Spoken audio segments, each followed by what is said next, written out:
I feel like I've been part of the Heisman house, just the love between you two, but I have to bring in another guest. And that is Miami head coach Mario Cristobal. And coach, I'm not sure how much you heard, but Desmond Howard predicted that you guys are going to end your drought. What's your reaction to him singing praises for you guys this season? My reaction, I want to see the reaction when Desmond realizes he's actually coaching our punt returners and kick returners in fall camp here in August. Ooh. Okay. I'll be at practice. More Hall of Famers. The first day of practice, I'll be out there, Coach. I mean, Coach, it's so Put so you great. on the Jason Taylor contract. It's so There we great. go. There we go. It's so great to have you here with us on First Take. I mean, we were just talking about just your move to Miami, your alma mater. What does it mean to you to be the lead man for this program?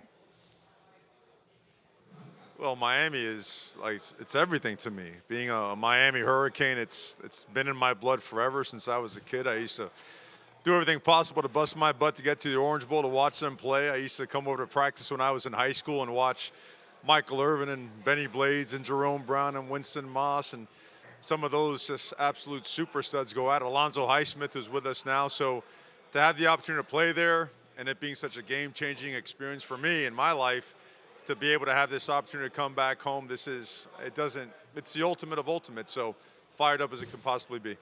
Yeah, and you got a lot of former Hurricanes fired up, including Greg Olson, who had this to say about you recently, quote, "He's the guy for the job. If he can't do it, nobody can do it." So I ask you, do you feel any extra pressure to bring Miami back to prominence? You know, as a Miami Hurricane, I think Edgar James said it the other day, it's like we don't feel pressure. You want to be the pressure. And the most important thing in being here is not talking about it or tweeting about it, creating T-shirts about it, all that proclamation stuff. We got to get to work. Miami's really good when Miami works their butts off and puts in time on Green Tree practice field. The blood, the sweat, the time, when they become tight as a team, when that brotherhood comes together, when the alumni come back and they look like extra coaches because they're so involved in what's going on in practice. That's when Miami's really good, and that's the only thing that we're focused on right now. Coach, you understand Coach the culture of Miami and what it takes for the Canes to be relevant, for them to be winners again.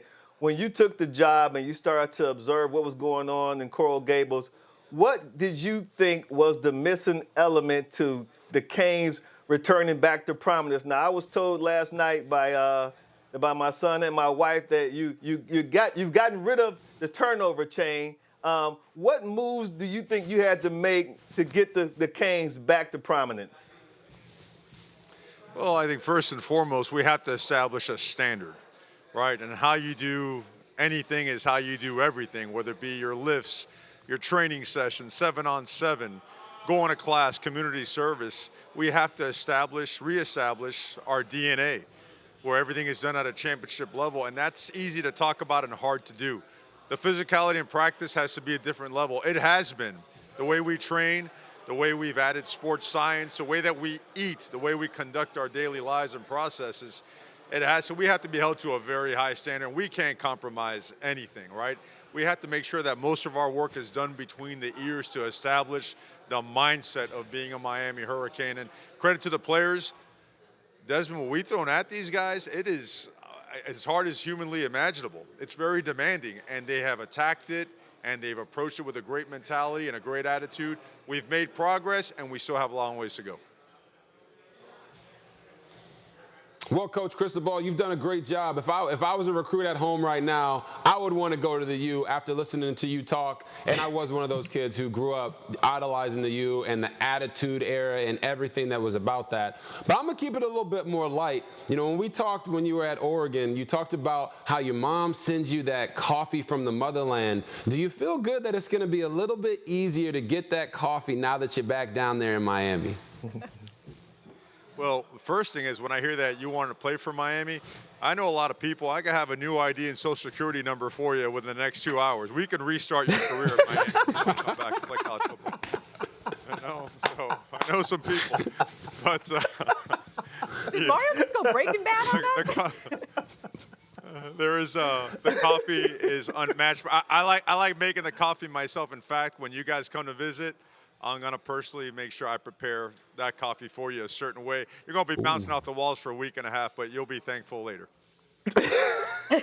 Oh, yeah. I'm taking you up on that one, Coach. We're going to make it happen. Desmond mentioned this, Coach, but I do want to just get, just a further, response to this. Like, you did decide to get rid of the turnover chain, according to your conversation with the Action Network. Like, what led to that decision? Because I know it was a fan favorite, but what was your process in making that decision? We're just focused on other stuff. We're focused on technique, fundamentals, toughness, finish, academics, community, leadership, all those things. It's just not part of it. No offense to anybody. We got to roll. Canes got to get to work. Well, thank you so much, Coach, for joining us and coming on early and surprising, obviously, Desmond. He has high hopes for you, and so do a lot of people across the college football landscape. We really appreciate you taking the time to join us here on First Take. Okay, appreciate you guys. Go Canes. Thanks for watching ESPN on YouTube. For live streaming sports and premium content, subscribe to ESPN+.